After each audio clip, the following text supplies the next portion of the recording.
Tonight, I thought about, as you entered into this room, taking your phones. And I kind of tried to anticipate what would happen if we actually did that. What would the response be if we had a bucket and we're like, hey, just drop your phone in here on the way in? How many of you would be like, oh, I don't have my phone? How many of you would just flat out say, no, you can't have my phone? And how many of you would actually drop it in? Yeah, I would totally do that in this hypothetical situation. No.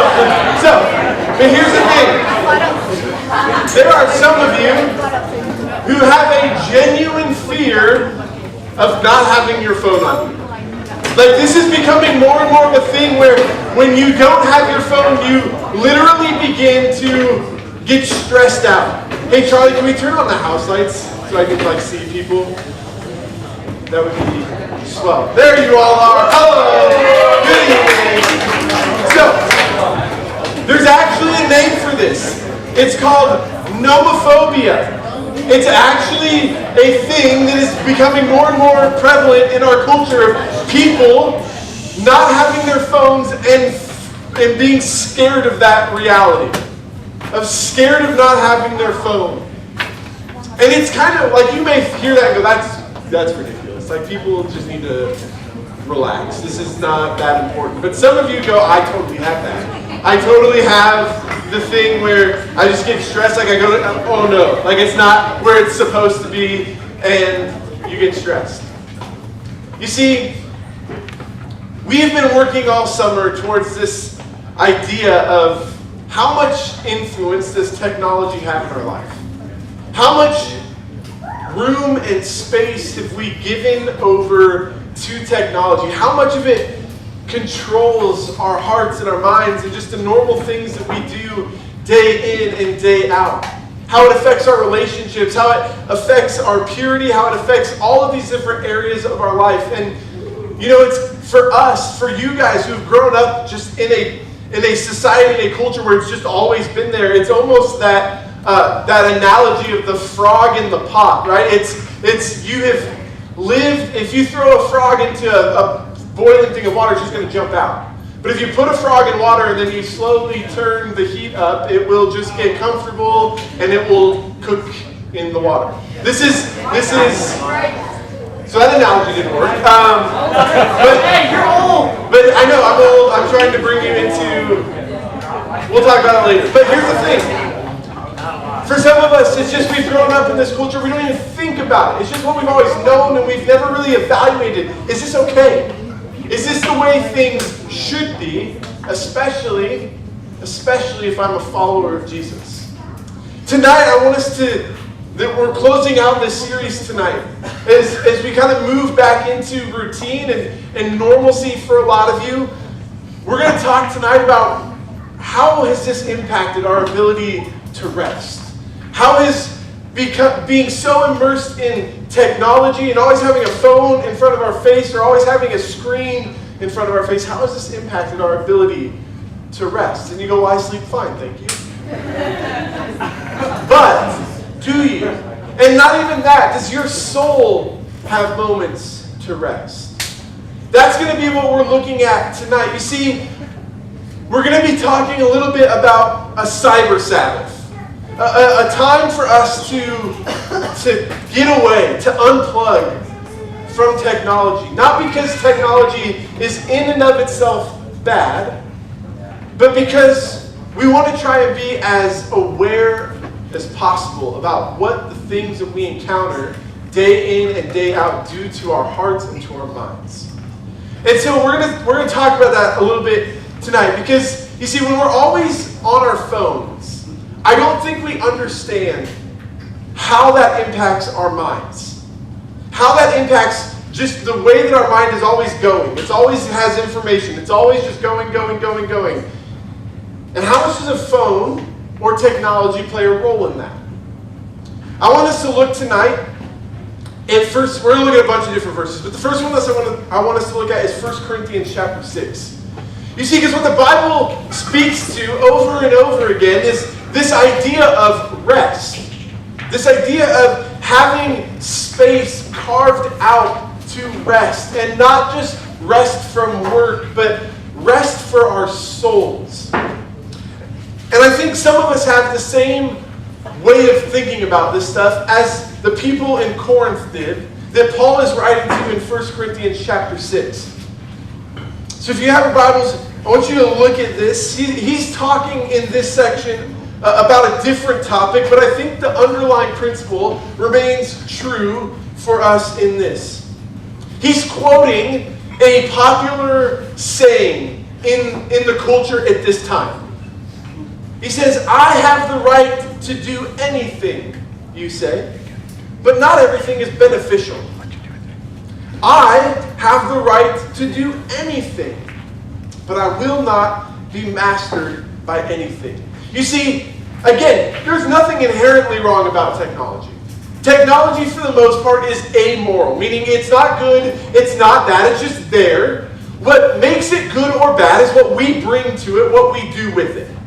So if we allow technology to have just total control over us, that's where things become dangerous, right? But technology also has the Bible app, right? So there's places where they can be good or they can be bad, but it's really about how we use it. What Paul is saying here is he's saying, listen, I know you live in America and you have the right to do whatever you want, right? That's what freedom is, sort of. Right? We can do whatever we want. We have that right? That's what we learn about a lot is equal rights, the right to do this, the right to do that. And so you have the right to be on your phone all the time. That is a right that you as a person has. But is that, sorry, have. Never corrected my English there. Thank you. That's a right you have. Okay, but that doesn't necessarily mean it's beneficial to you. It doesn't necessarily mean it's good for you. Well, I can eat fast food all day, every day because I'm American, and I can, and I have that right. But I also have the right to die at 40 because of it, right? It doesn't mean it's beneficial to me. And I think what he says second is even more important. You may have the right to do whatever. But notice what he says. He says, but I will not be mastered by anything. And this is where we have to ask ourselves, has technology mastered us? Are we slaves to it? Does it dictate our life? Or have we said, no, I will not be mastered by this? You see, I think if we're honest, we have allowed ourselves to be mastered by it. We've allowed ourselves, it's the last thing we look at before we go to bed. It's the first thing we pick up when we wake up. It controls us. It has set a pattern in our brain that says, you will do what I want. And we go, okay.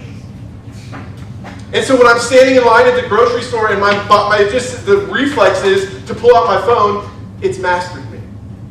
And Paul's saying that's not what it looks like to follow Jesus.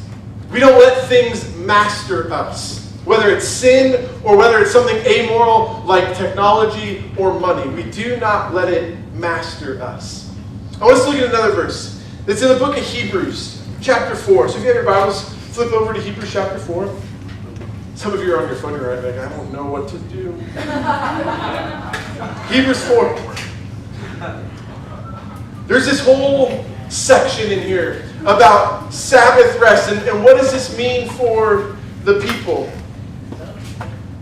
And it says in verse 9, so there remains a Sabbath rest for the people of God. For anyone who enters into God's rest also rests from their works, just as God did from his. Therefore, let us make every effort to enter that rest, so that no one will perish by following their example of disobedience. You see, God set up for the people of Israel a day to not work. And it wasn't just like don't work, but it was like celebrate. Enjoy the life that God has given you. Notice the people around you. Notice who God is and what he has done. Take a day to rest.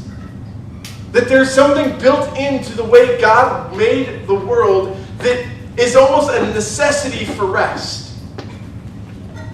And yet, most of us are chasing after rest.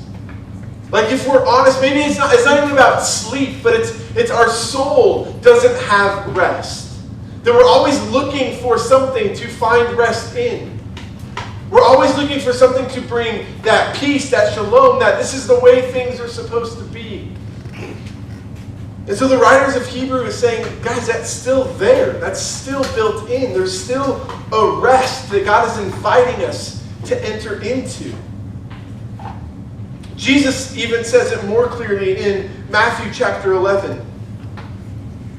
He says in verse 28, "Come to me, all who are weary and burdened, and I will give you rest.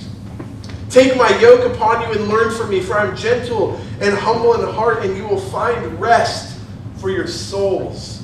For my yoke is easy and my burden is light." There's something even in the way that Jesus is trying to point people to what life in him looks like. There's this idea of rest built into it. And he says, if you want to find it, you've got to find it in me. You see, I'm not trying to make your life hard and heavy and challenging. He says, my yoke is easy, my burden is light. I want rest for your souls. And then he goes on to talk about how he goes on to talk about the Sabbath. This isn't an accident. Jesus understands that there's something deeply important because the rhythms of our life are important. The things that we let master us, the things that we give our lives to are important. And Jesus is saying rest has to be one of those things. But you may be asking, so how do I find this rest? We're talking about, okay, Jesus, it's there, but what is the practical? What do I do to actually find this rest instead of it just being this thing that we're talking about? There's a couple of things that we need to do. Psalm 46 talks about this. And some of you aren't going to like it. I'm just going to lay it out there. He says this in Psalm 46:10. God says this, "Be still and know that I am God." Ah, dang it. Right? Be still. No. I can't be still. My phone doesn't let me be still. When I try to be still, I get notifications. My phone buzzes. Someone's texting me. Someone's trying to get a hold of me. And so I can try and be still, but the stillness doesn't last very long. But he says, be still. Be still and know that I am God.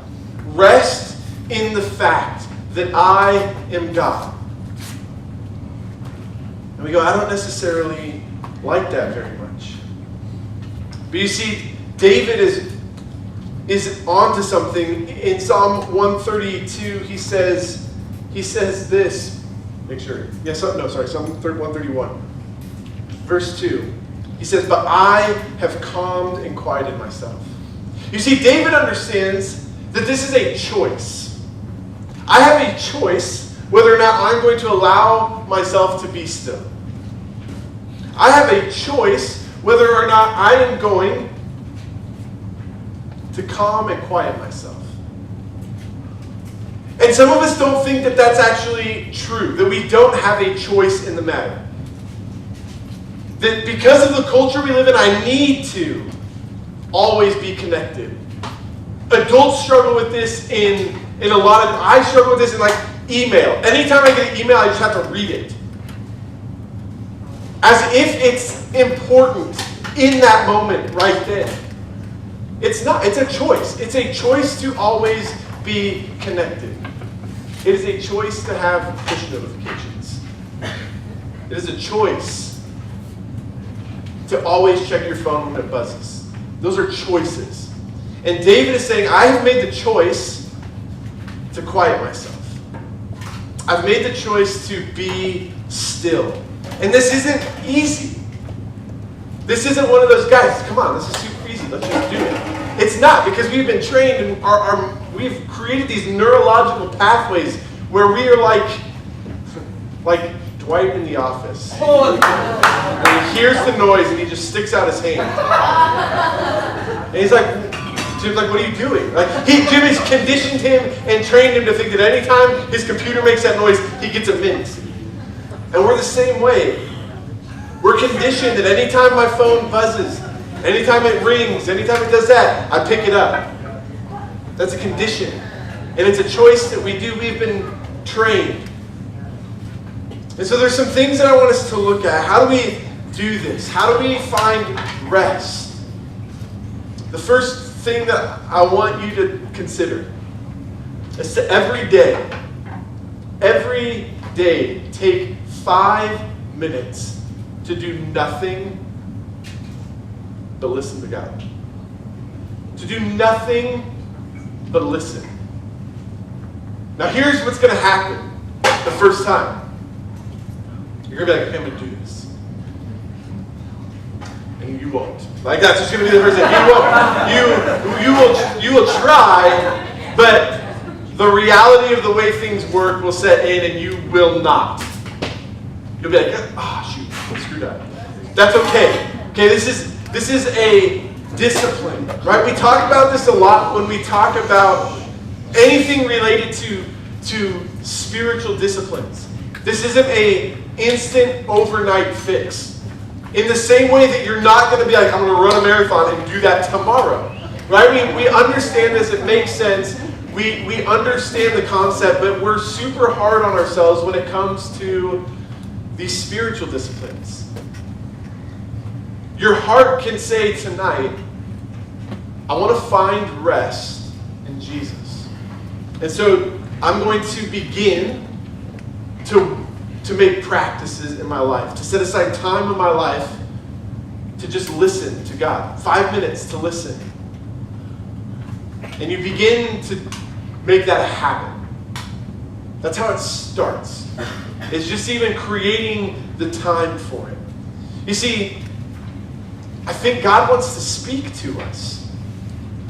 Not necessarily audible, loud, here's very clearly what I want, but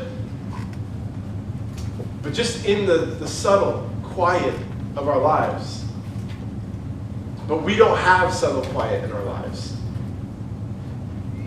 And this is an opportunity to create space for that subtle quiet.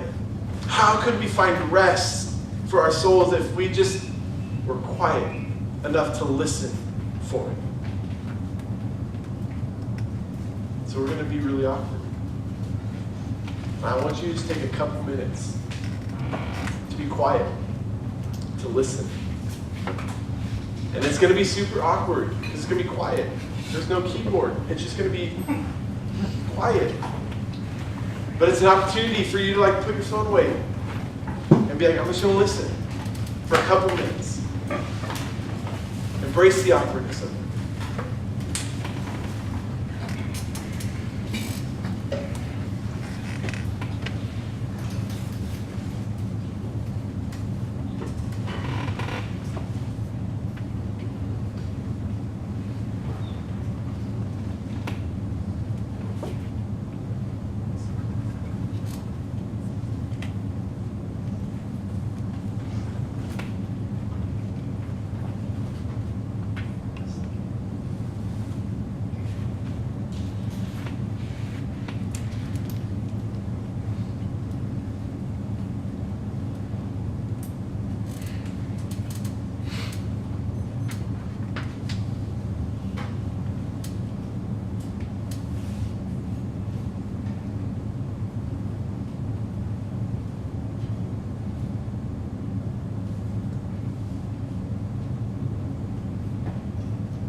right, you did it.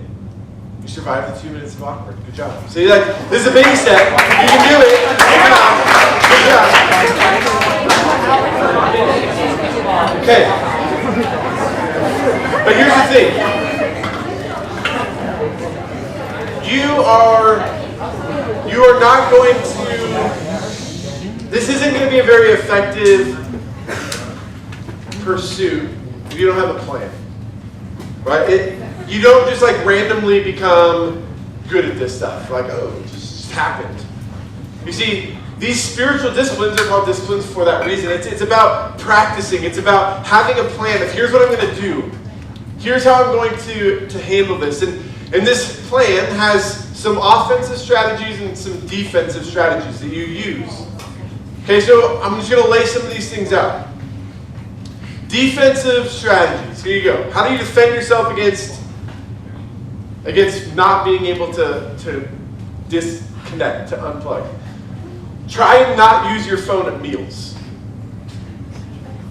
Try to just put it down. Face down so you can't even see who the notification's from. Put it in a different part of your house for meal times. Whatever. When you're with friends, everyone put their phone in the middle of the table. Like, don't use your phone at meals. That's an idea. You don't have to do this. These are just ideas. So your phone has this feature called Do Not Disturb. Use it. Use it to like have intentional times where you're just gonna say, you know what, I don't want to be distracted right now.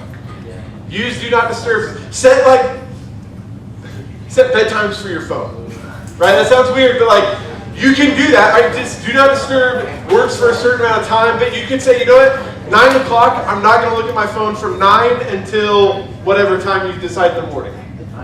You know, like I'm just going to not use my phone. I'm going to utilize this tool that says, you know what, I don't want to be disturbed right now. Another one, turn off push notifications.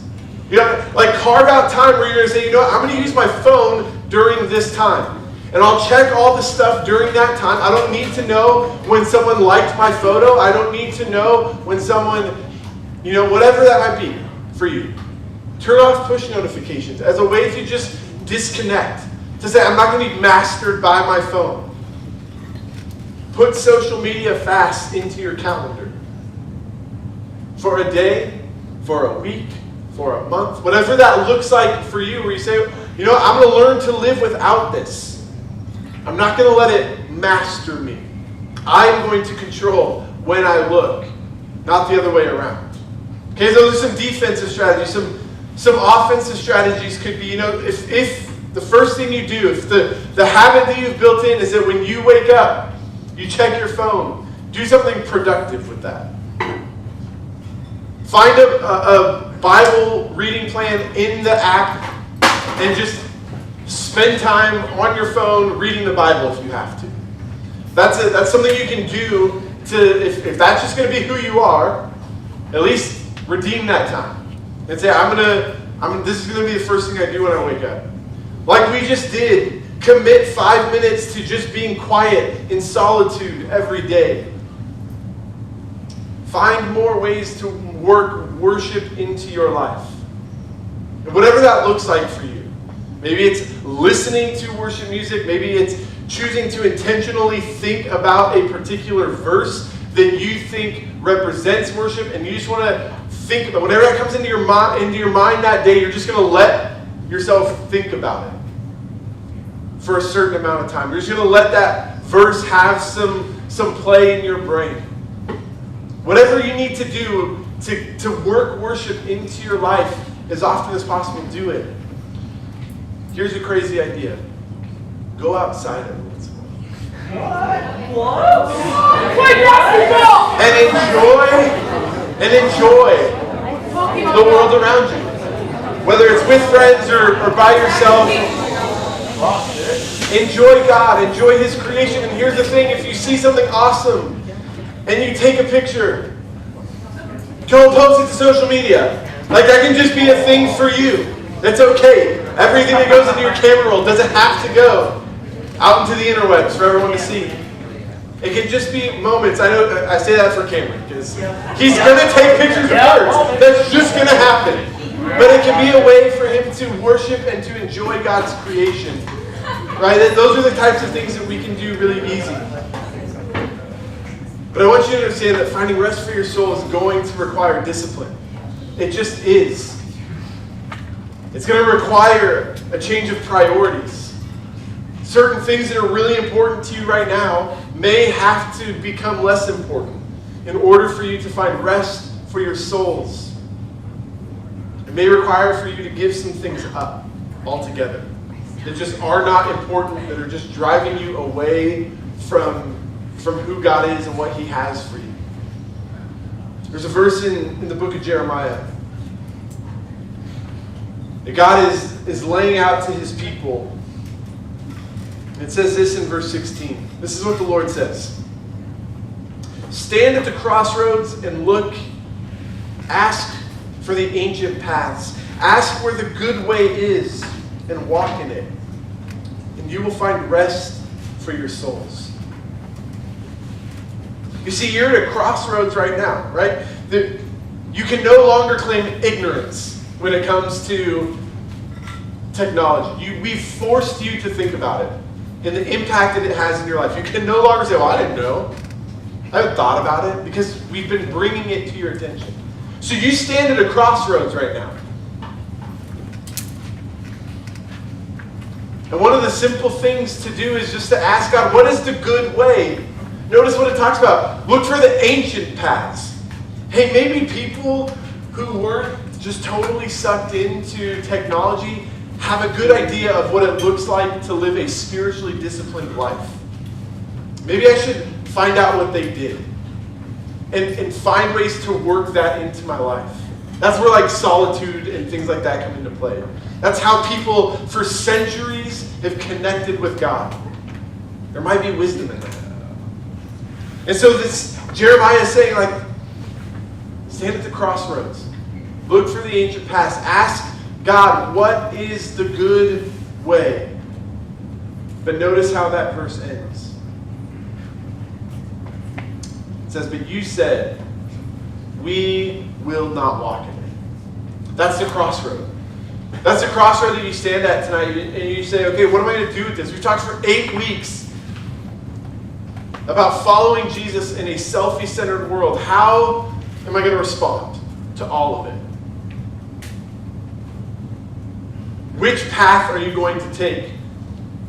Are you going to try the path that the Bible is offering us to find rest for our souls? Or are we going to say, you know what? Our culture seems to have a pretty good handle on technology. This is sustainable. This is good for us. I'm just going to continue to do this. That's the crossroads. And things are just going to get busier for you right now. Right? You're all going back to school. And you're like, I don't want to hear this, but the reality is your schedule is going to fill up. That's another crossroad. Where's the good way? Where do you work your relationship with Jesus into a priority in the midst of the busyness of it all? For me, that was summer. And I can be honest and say I didn't do a good job of it. I didn't create good spaces for my heart to find rest. I felt ragged and tired. And some of you know exactly what that's like. But your school year is about to get busy. College students, super seniors, you're going to places where your schedule will fill up, you will be busy, and the crossroads are there. Which path are you going to walk in? Which path are you going to take? The one that is trying to lead us to rest for our souls, or the one that is going 1,000 miles an hour, pursuing 1,000 different things? Let's pray. Jesus, we want to trust you that when you say you want to give us rest for our souls, that you mean it. That you actually want us to experience life. That all these things are not just good ideas, but they are actually the life that you came to bring us. And technology is not a bad thing, but if we're honest, if I'm honest, it has so many places where it just has mastery over me. And my heart is lacking the rest that I so desperately want. So I pray that tonight we can be honest about that.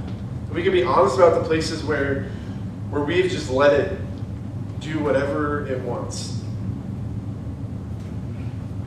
Jesus, would we be a group of people who pursue your rest and who desperately want to lead other people into that rest as well? Because we see that it's a better way to live. Help us to seek your wisdom in what the good way is, and to not be distracted along the way. We love you and pray all these things in Jesus' name. Amen.